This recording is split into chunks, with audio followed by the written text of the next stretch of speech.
Hello everyone and welcome to all in daily current affair MCQs. आज तारीख है 13 सितंबर 2020। तो आइए देख लेते हैं कौन कौन से इंपॉर्टेंट क्वेश्चंस हैं आज।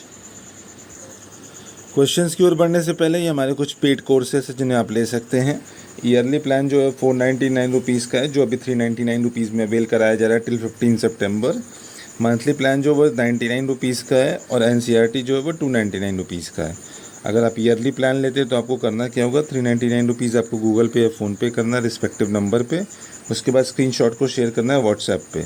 जैसे आप स्क्रीनशॉट को शेयर करते हैं आप ये सारी फैसिलिटीज़ को अवेल कर पाएंगे और साथ में जो भी हम लोग करंट अफेयर डिस्कस करने जा रहे हैं उसके पीडीएफ नोट को भी अवेल कर पाएंगे।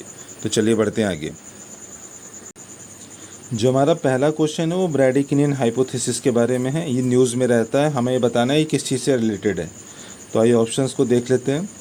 ये रिलेटेड है SARS-CoV-2 से, मैग्नेटिक पोल शिफ्टिंग से, क्लाइमेट चेंज से या एक्स्ट्रा टेरेस्ट्रियल लाइफ से। तो बताइए किस चीज़ से रिलेटेड है। तो मैं आपको बता देना चाहता हूँ ये जो हाइपोथेसिस है वो रिलेटेड है SARS-CoV-2 से। तो ऑप्शन ए जो होता है करेक्ट हो जाता है। आइए जान लेते हैं इसके बारे में।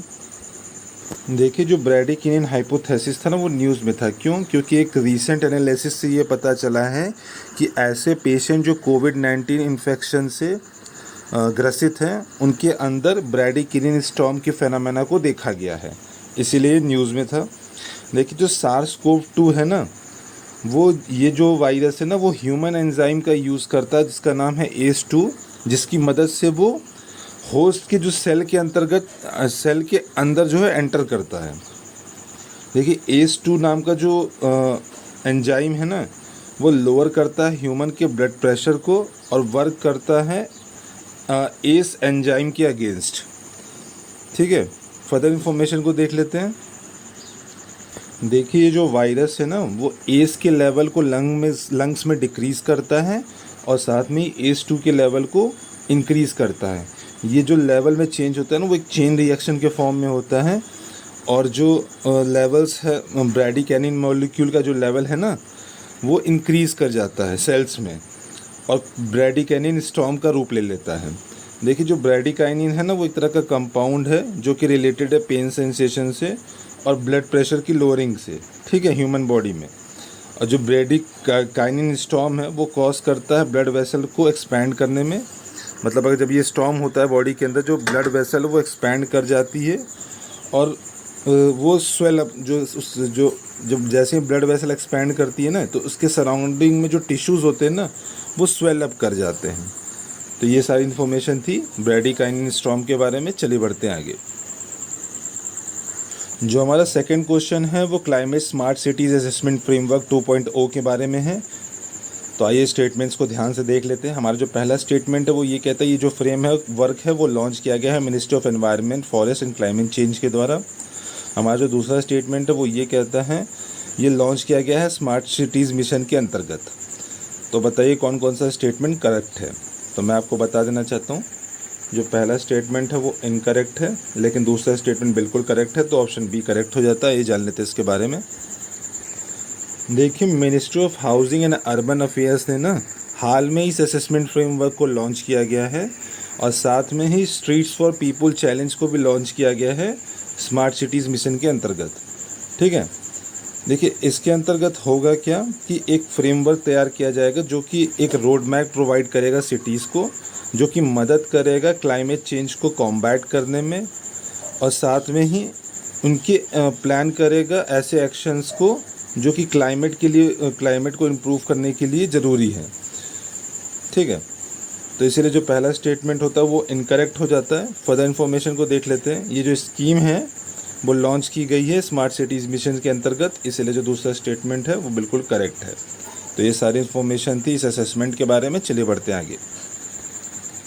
जो हमारा थर्ड क्वेश्चन है वो सोनामुरा डॉट कांडी रूट के बारे में है। तो आइए स्टेटमेंट्स को ध्यान से देख लेते हैं।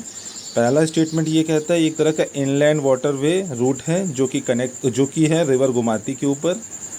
हमारा जो दूसरा स्टेटमेंट है वो ये कहता है कि ये जो रूट है वो कनेक्ट करता है त्रिपुरा को with national waterways of India through Bangladesh. तो बताइए कौन कौन सा स्टेटमेंट करेक्ट है। तो मैं आपको बता देना चाहता हूँ दोनों के दोनों स्टेटमेंट बिल्कुल करेक्ट है, तो ऑप्शन सी करेक्ट हो जाता है। आइए जान लेते हैं इसके बारे में। देखिए जो सोनामुरा दौदकांडी लैंड वाटरवे रूट है ना इंडिया और बांग्लादेश के बीच में, वो ऑपरेशनलाइज हो गया है, इसीलिए न्यूज़ में था। देखिए दौदकांडी जो जगह है ना वो बांग्लादेश में, और सोनामुरा जो जगह है वो त्रिपुरा में है, इंडिया में।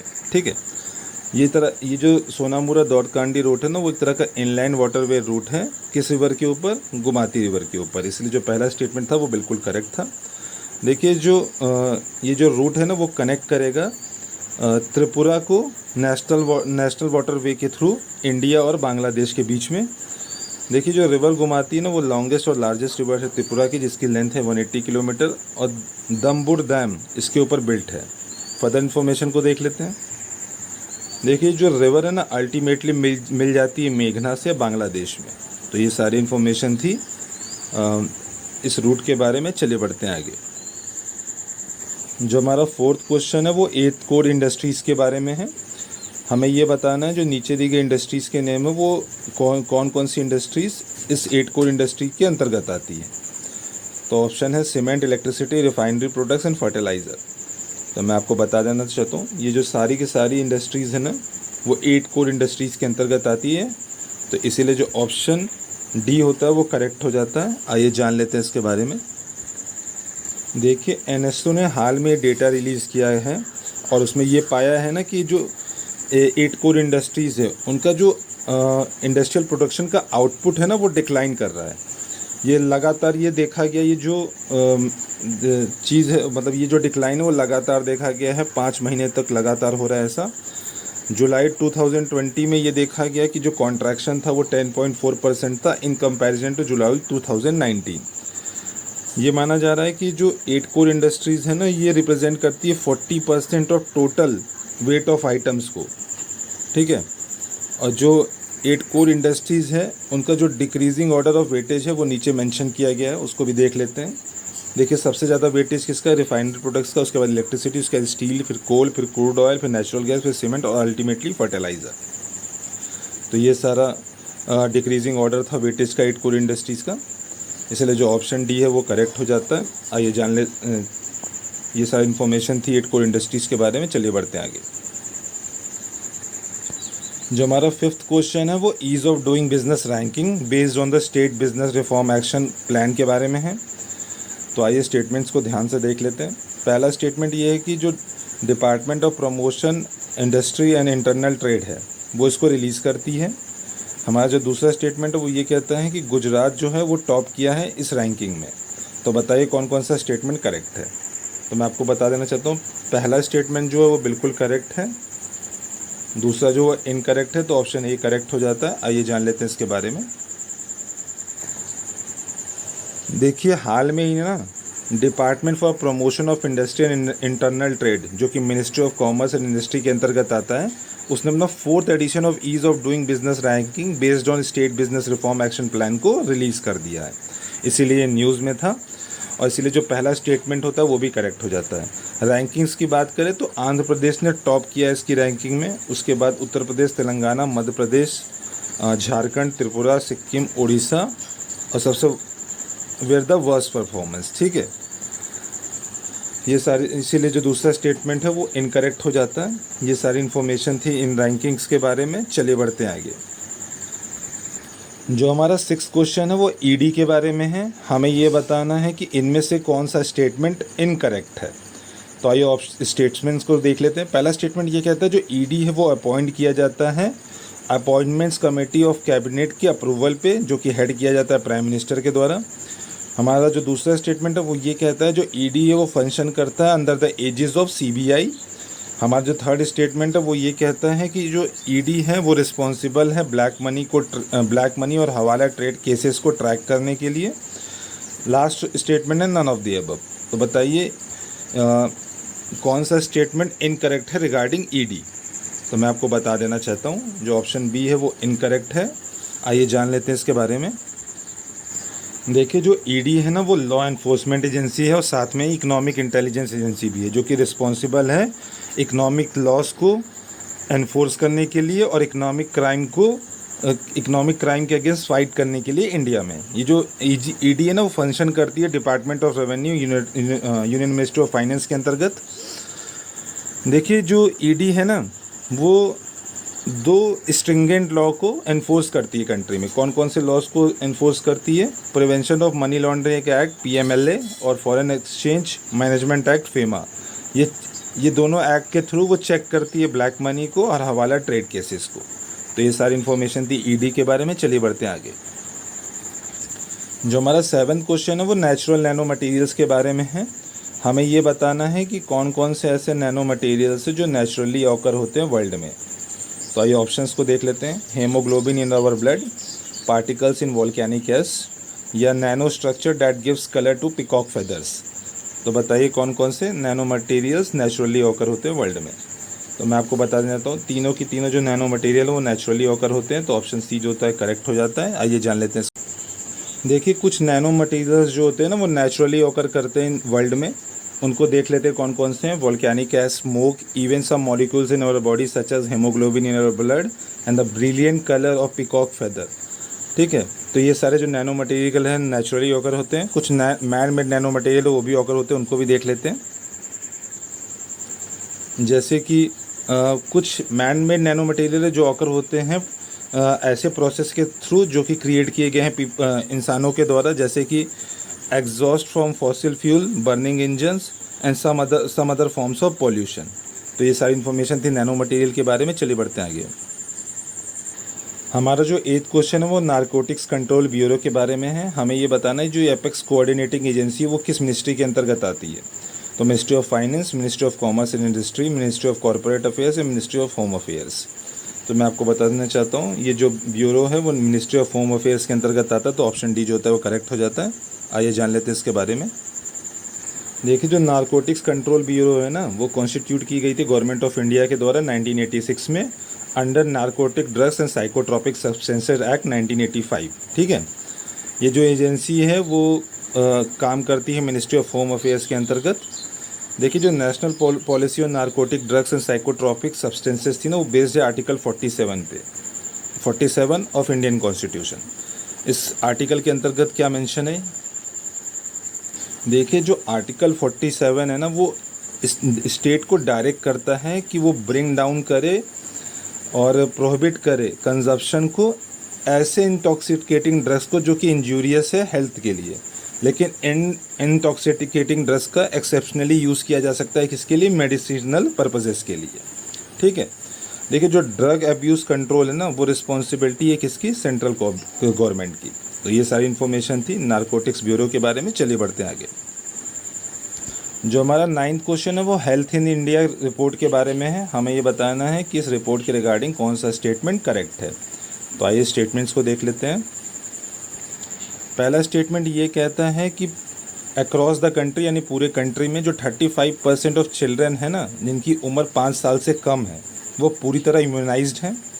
हमारा जो दूसरा स्टेटमेंट है वो ये बोलता है कि अगर स्टेट्स की बात करें तो मणिपुर है उसका highest rate of full immunization record है। हमारा जो थर्ड स्टेटमेंट है वो ये कहता है कि रफली 85% of the children complete their immunization programme. और लास्ट ऑप्शन है कि सारे के सारे जो ऑप्शन से ABC वो करेक्ट हैं। तो बताइए कौन सा स्टेटमेंट करेक्ट है। तो मैं आपको बता देना जो ऑप्शन बी है वो बिल्कुल करेक्ट है। आइए जान लेते हैं इसके बारे में। देखिए हेल्थ इन इंडिया रिपोर्ट को हाल में ही रिलीज़ किया गया, इसीलिए न्यूज़ में था। ये जो रिपोर्ट है किसके द्वारा रिलीज़ की जाती है या पब्लिश की जाती है? NSO के द्वारा पब्लिश की जाती है। इसकी कुछ की फाइंडिंग्स है रिपोर्ट की, उनको भी देख लेते हैं। देखिए जो पहला स्टेटमेंट है उसके रिगार्डिंग क्या इन्फॉर्मेशन है कि जो अगर आप पूरी कंट्री में देखेंगे तो जो ऐसे बच्चे जो 5 साल से कम हैं उनमें से 59.2% जो बच्चे हैं वो फुली इम्यूनाइज्ड हैं, ना कि 35%। इसलिए जो पहला स्टेटमेंट है वो इनकरेक्ट हो जाता है। फर्दर इन्फॉर्मेशन को देख लेते हैं। देखिए जो स्टेटमेंट थर्ड के रिगार्डिंग इन्फॉर्मेशन वो है कि 2 आउट ऑफ 5 चिल्ड्रन मतलब 5 चिल्ड्रन में से 2 चिल्ड्रन ऐसे होते हैं जो अपनी इम्यूनाइजेशन प्रोग्राम को कंप्लीट नहीं करते हैं, मतलब अराउंड 40%। ठीक है, ना कि 85%। इसलिए जो थर्ड स्टेटमेंट था वो इनकरेक्ट था। ठीक है, देखिए 67% of children are protected against measles. इस रिपोर्ट के अंतर्गत ये पाया गया कि जो 67 चिल्ड्रन है वो प्रोटेक्टेड है मीजल्स के अगेंस्ट, और 58% को पोलियो बूस्टर डोज दी जा चुकी है और 54% को DPT बूस्टर डोज दी जा चुकी है। ठीक है, अगर स्टेटमेंट 2 की बात करें तो जो मणिपुर है ना उसमें जो हाईएस्ट रेट रिकॉर्ड किया गया है इम्यूनाइजेशन का, उसके बाद है आंध्र प्रदेश, उसके बाद है मिज़ोरम। तो ये सारी इन्फॉर्मेशन थी इस रिपोर्ट के बारे में। चलिए बढ़ते हैं आगे। जो हमारा 10th क्वेश्चन है वो टाउन ऑफ विक्ट्री के बारे में है। हमें ये बताना है कौन सी ऐसी सिटी है जिसे टाउन ऑफ विक्ट्री के नाम से भी जाना जाता है। तो आइए ऑप्शन को देख लेते हैं। विजयनगर, फतेहगढ़ साहिब, अयोध्या, मुंबई। तो ऑप्शन जो बी होता है वो करेक्ट हो जाता है। फतेहगढ़ साहिब को टाउन ऑफ विक्ट्री के नाम से भी जाना जाता है। तो आइए जान लेते हैं इसके बारे में। देखिए देखो अपना देश एक वेबिनार सीरीज़ लॉन्च की गई है। ये जो वेबिनार सीरीज़ है वो शोकेस कर रही है अभी रिसेंटली पंजाब को, ठीक है, इसीलिए न्यूज़ में था। देखिए जो सीरीज़ है ना वो इंडियाज़ की रिच डाइवर्सिटी को शोकेस करेगी अंडर एक भारत श्रेष्ठ भारत प्रोग्राम, ठीक है। तो अभी ये करेंटली पंजाब को शोकेस कर रही है जहाँ पे फतेहगढ़ साहिब का नाम आया है। देखिए जो फतेहगढ़ साहिब है ना उसका जो मतलब ही, ये फतेहगढ़ का जो मतलब ही होता है ना उसको टाउन ऑफ विक्ट्री कहा जाता है। देखिए 1710 में ना बाबा बंदा सिंह बहादुर के लीडरशिप के अंतर्गत ना जो सिखों ने क्या किया था, इस एरिया को, जो फतेहगढ़ साहिब वाला एरिया है, उसको कॉन्कर कर दिया था और मुग़ल फोर्ट को जो था डिस्ट्रॉय कर दिया था। इसीलिए इसका हिस्टोरिक इम्पोर्टेंस भी है। तो ये सारी इन्फॉर्मेशन थी फतेहगढ़ साहिब के बारे में। चलिए बढ़ते हैं आगे। Okay, we have reached to the end and thanks a lot for your support. If you found it knowledgeful, please hit the like button, subscribe to our channel and share this video. And if you want to access our free study material, you can join our Telegram group. The link will be provided in the description box. Thank you for watching the video and have a good day.